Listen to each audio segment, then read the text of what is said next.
We have 10 things you must believe in if you are going to invest in SpaceX's IPO. Belief number one is you believe that SpaceX can become one of the biggest companies in human history. This is the most eye-popping thing from the IPO filing. When SpaceX submitted its filing, it said that one day in the near future, when everything is being sold at its top peak performance, it is going to generate $28.5 trillion a year in revenue.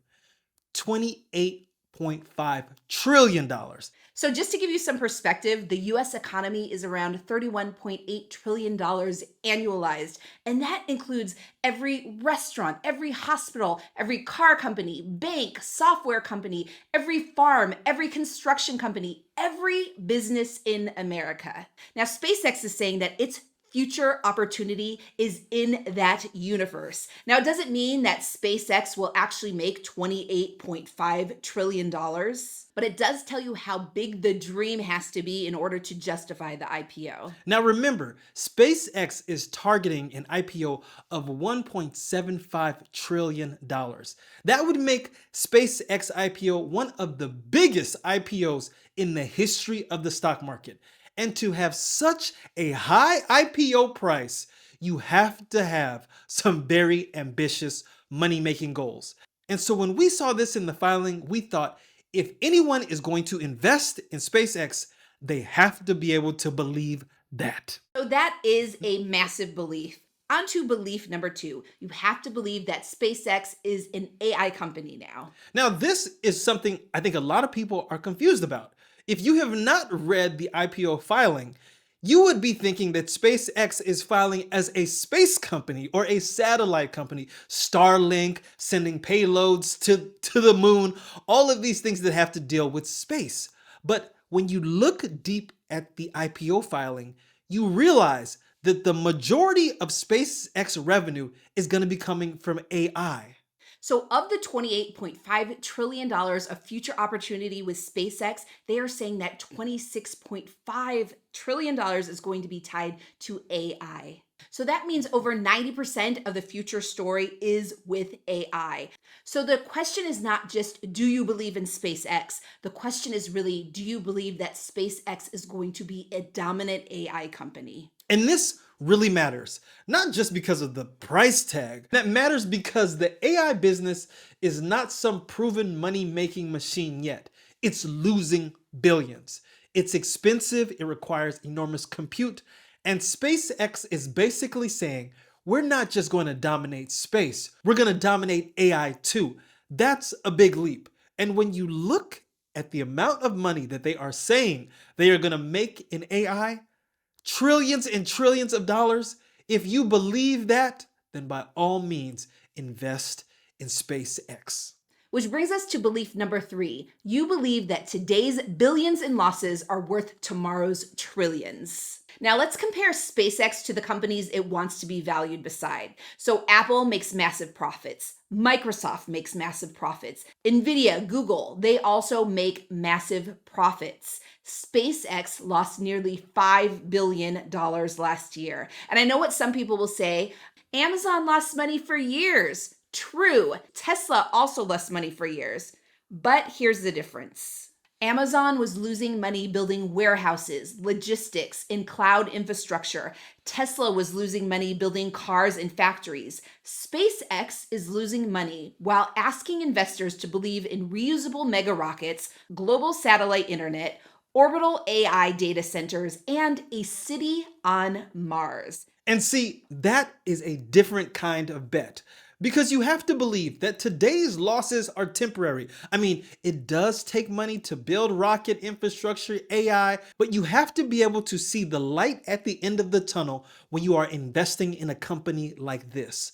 One day, will they be a profitable company at the same level as these other companies? But see, the issue is you're not buying a clean profit story. There is a lot of murky and gray areas. So how they get to this huge profit potential is still something that is not very well understood.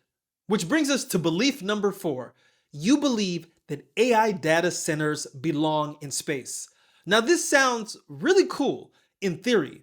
But in practice, this starts to get really complicated. Yes, there are currently AI data centers in space, but not at the magnitude that SpaceX is talking about.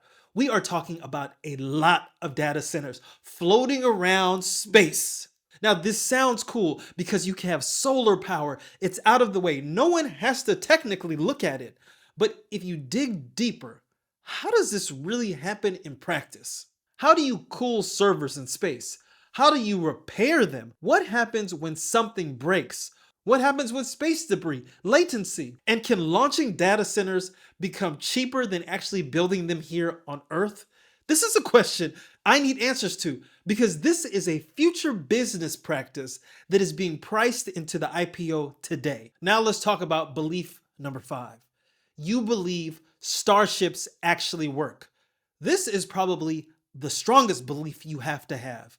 Because for a lot of these things to work, for SpaceX to be successful with AI, with building colonies on Mars and on the moon, you have to believe that the starships are going to be successful. Now, this is true because almost every major future promise depends on one thing, which is Starship. So Mars depends on Starship, next generation Starlink depends on Starship, space-based data centers and bigger government contracts, they both depend on Starship.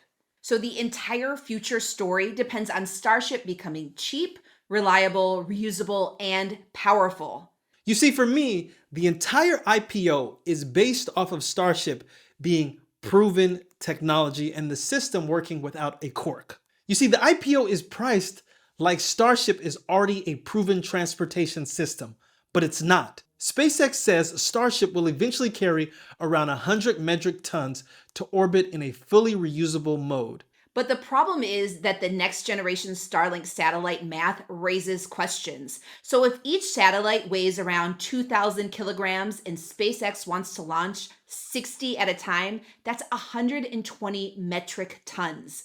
But Starship is supposed to carry about 100 metric tons. Maybe the satellites get lighter, maybe the final design works, maybe the numbers change, but right now the math does not clearly add up. And when a $1.75 trillion valuation depends on the rocket working, investors need way more than just a good vibe. Oh, number 6. This is my favorite one that you have to believe in. You have to believe that Mars becomes an economic business. Because this is the part that gets people emotional.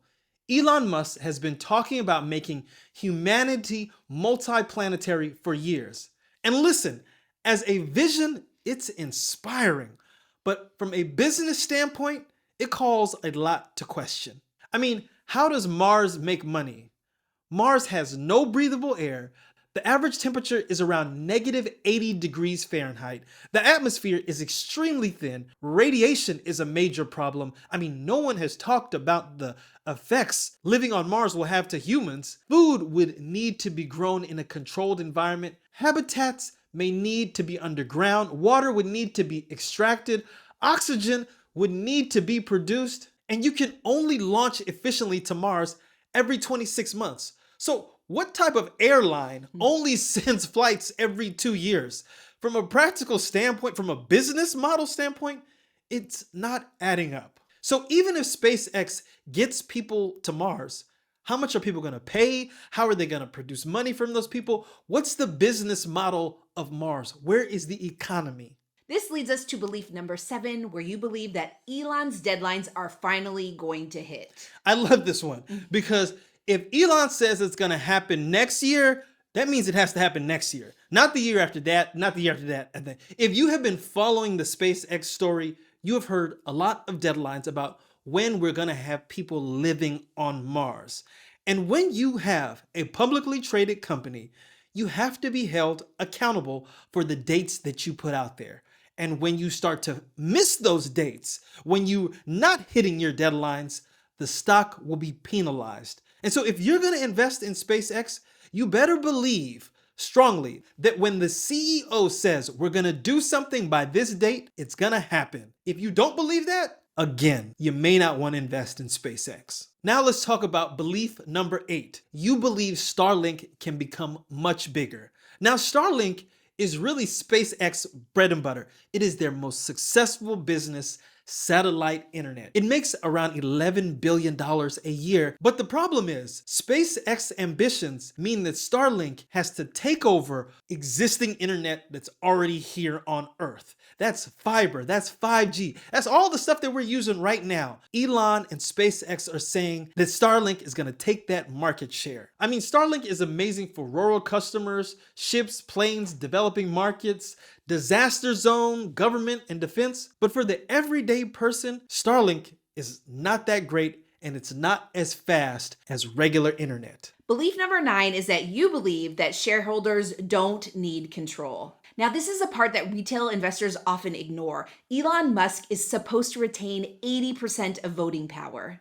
That means if you buy stock, you own shares, but you don't really get to control anything. So if Elon Musk decides he wants to invest in Mars, he can just do it. If he wants to pour more money into AI, he can do it.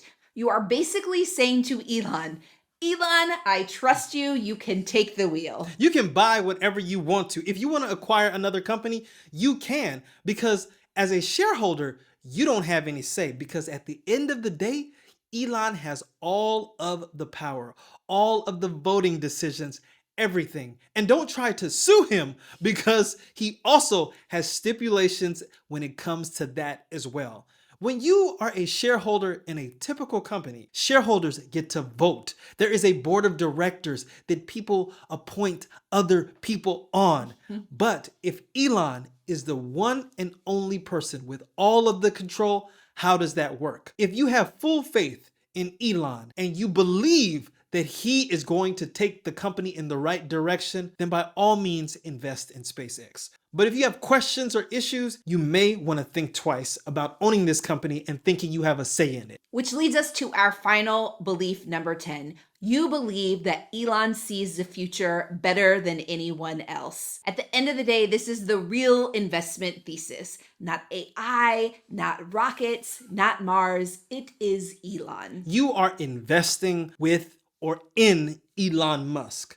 The vision for SpaceX can really be whatever Elon wants it to be when you are investing in this company. And now, to be fair, Elon has proved a lot of people wrong with his other companies, with Tesla, with SpaceX, but he has also been proven wrong with some other companies like the Boring Company, and I think X is still kind of up for debate. Whatever the case may be, he doesn't have a always right record. But if you believe that he will be right more than he is wrong, then maybe SpaceX is the company for you to invest in. Now, to the ultimate question at hand, is this one of the 3 IPOs that we are going to invest in? It is not.